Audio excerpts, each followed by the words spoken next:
So quick explanation on what this is before we actually get into it. This is a quick story summary catch-up video for the campaign for Waterdeep Dragon Heist, which I'm running for a group of my friends who are all in pretty much the first D&D campaign ever. But I'm running the Alexandrian remake, so just a warning ahead of time that this will contain like a ton of spoilers, and it's just a catch-up video for my players.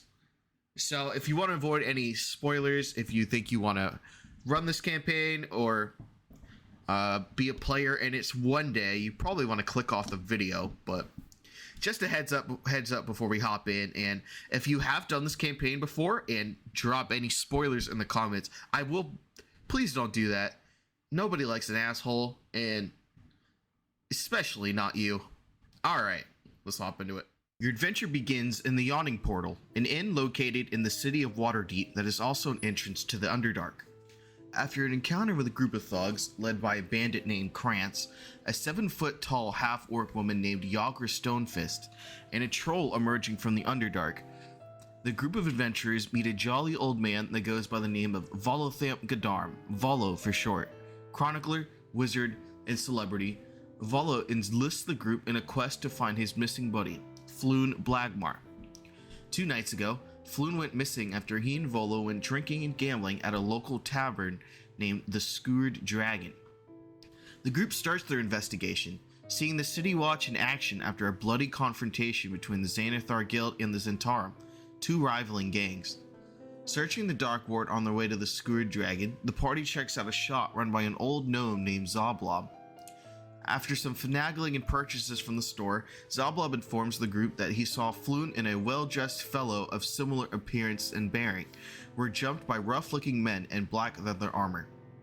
None of the men looked familiar, but he did notice a black tattoo of a winged snake on what looked to be the leader of the group's neck.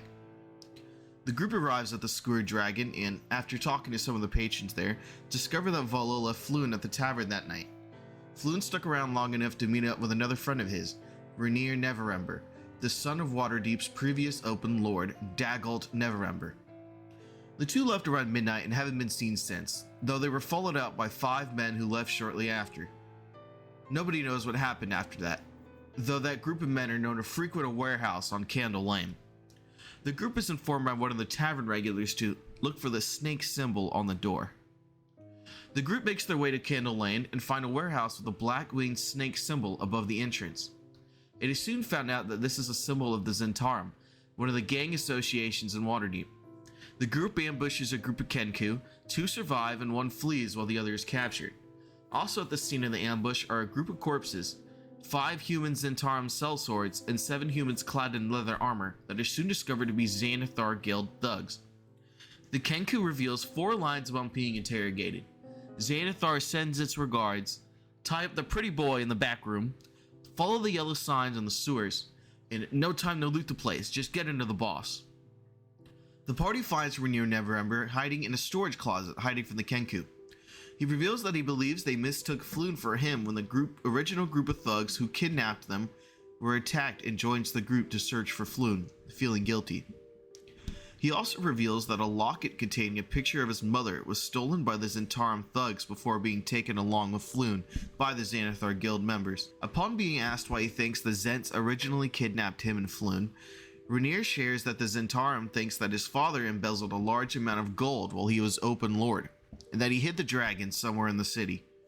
They think they could find it by using an artifact called the Stone of Galor, which was in the hands of the Xanathar Guild until recently. Apparently, someone stole it. The Zents thought that he knew something about all of this, but he didn't. He hasn't spoken to his father in years. After the characters find Rainier, the City Watch shows up to the scene, led by Captain Justus Stiget, who leads a dozen veterans to the warehouse. They are in possession of the other Kenku who try to flee the scene. They quickly conclude this is the site of a struggle between the Xanathar Guild and the Zents. Acting on his best behavior because a noble is around, Staggett quickly sends the group on the way and overlooks any potential trouble they may have caused, bringing the last Kenku into interrogation. The group uses the clue given to them by the Kenku and follow the yellow signs in the sewers to a Xanathar Guild hideout.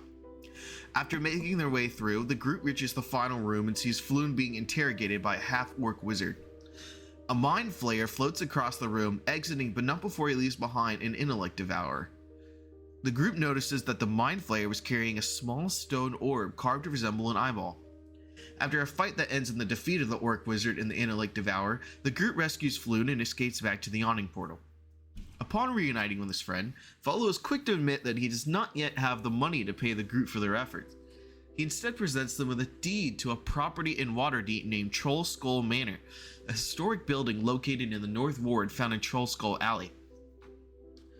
They meet a specter by the name of Leaf watching over the manor and 3 street urchins playing in the basement. Over time, the group starts to clean up the manor and turns it into a tavern and inn of their own, named Buffalo Wild Wings. After cleaning up the inn, Leaf stops haunting and becomes helpful, being employed as a bartender, and the urchins help throughout the day with various different activities and jobs needed to be done. They also meet their neighbors who run a number of different businesses and shops, including a business rival that runs to another tavern deemed Wingstop. The group starts to become acquainted with the area and develop steady daily lives, until one day when they wake up to an explosion outside their doors. An explosion takes place in Troll Skull Alley outside of Buffalo Wild Wings' doors. Charred bodies and anguished screams fly through the air. The explosion was caused by somebody casting Fireball spell that left 11 people dead.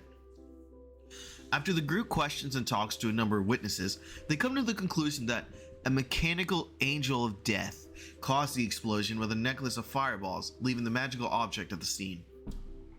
One of the dead bodies was a male gnome, looking like he spent a lot of time in sewers recently and was clutching a knife by his side as he lay dead. The group retreats from the city guard arriving to inspect the scene and head back to the tavern where they meet up with Rainier, who is already en route to the location. Rainier reveals the identity of the dead gnome as being a follower of his father named Dalekar. A spy of his father, he would constantly shadow Rainier and keep an eye on him, until he disappeared very recently, right before he was captured by the Zentarum. He was suddenly contacted by Dalekar, who contacted Rainier for a meeting at the inn, which is where he was heading before he was killed in the explosion. He was carrying something important for his father, but was unable to deliver it. The object was something he was on a special mission to retrieve and was ultimately successful in doing so. He hands to the group a scroll of Speak with Dead to question the dead bodies and find information on the gnome's assassin.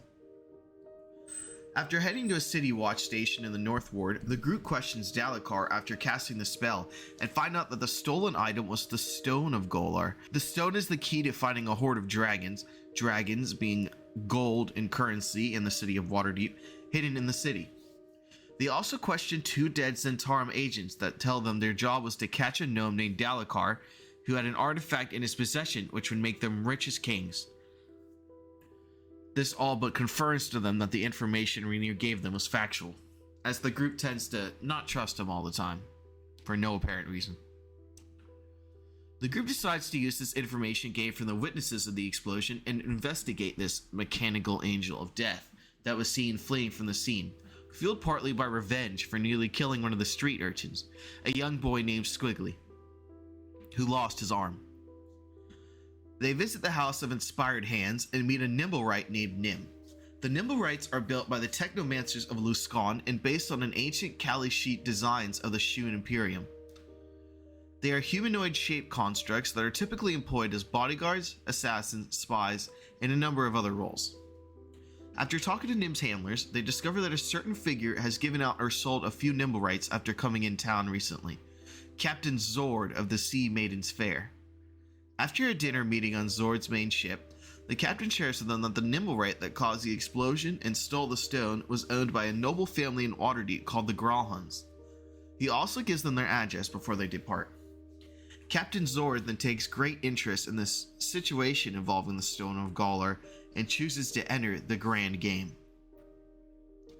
After the group meets with Rainier and begins to process all of the information that they recently received, they one night receive an invitation to meet with the Castle Lanterns, a noble family of Waterdeep who are one of the richest families within the city. The group meets with the Castle Lanterns at their mansion and reveal that their twin children were cursed by Asmodean cultists to lose their souls on their 9th birthday, which is coming up next year.